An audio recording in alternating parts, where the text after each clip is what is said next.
Est-ce que vous êtes le genre de personne à dormir au gaz ou encore de dormir sur la Switch? Donc, bonjour, ici François Deschamps pour une autre capsule, le conseil du coach. Capsule qui s'adresse à vous, leaders en entreprise, gestionnaires également, afin de vous partager, à la base de citations et d'expressions populaires, du contenu pour vous permettre d'évoluer, de grandir dans les différentes situations auxquelles vous êtes confrontés. Donc, qu'est-ce qu'on veut dire par cette expression? C'est dormir au gaz ou encore de dormir sur la Switch.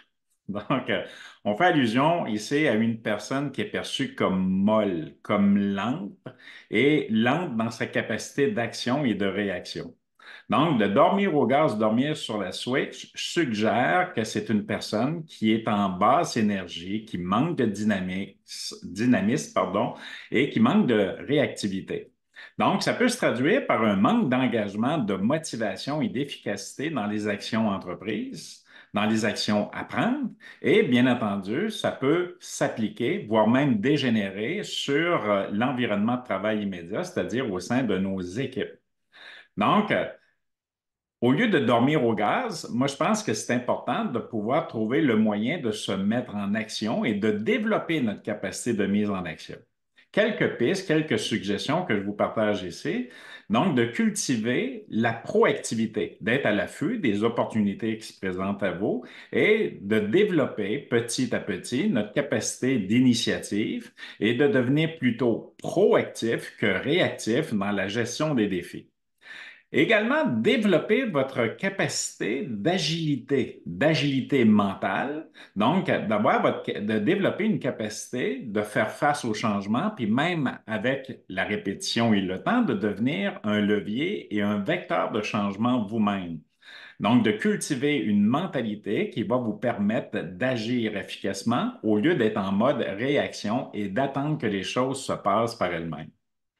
Priorisez également la communication. Vous savez, on n'a jamais autant eu de moyens de communiquer qu'aujourd'hui. En même temps, on communique mal. Donc, quand on parle de communication, un émetteur, un récepteur, un sujet et également un sujet qui est transmis et auprès duquel on va chercher du feedback.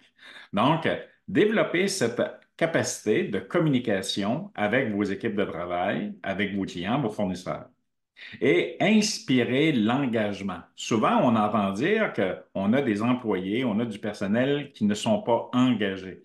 Donc, ça commence par soi-même. Il faut prendre le miroir, savoir le virer de bord à l'occasion, se regarder en pleine figure, puis de se dire, mais comment je génère cet engagement-là moi-même? Donc, un bon leader va dégager un niveau d'énergie qui va permettre d'établir un mode d'engagement auprès de ses équipes de travail.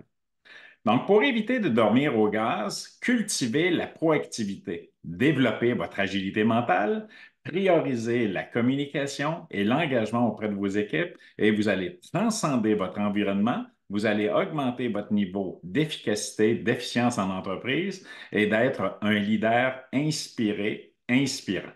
Merci et à très bientôt pour une autre capsule du coach.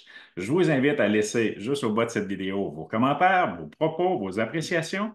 Et je vous invite avec le lien Linktree à venir vous abonner à mes différentes chaînes et je vous invite vraiment à écouter les podcasts que je fais. Ceci n'est pas du coaching dans lequel je reçois des entrepreneurs, des leaders en affaires tels que vous qui viennent nous partager leur succès, leur réalisation. Donc, à très bientôt. Merci infiniment.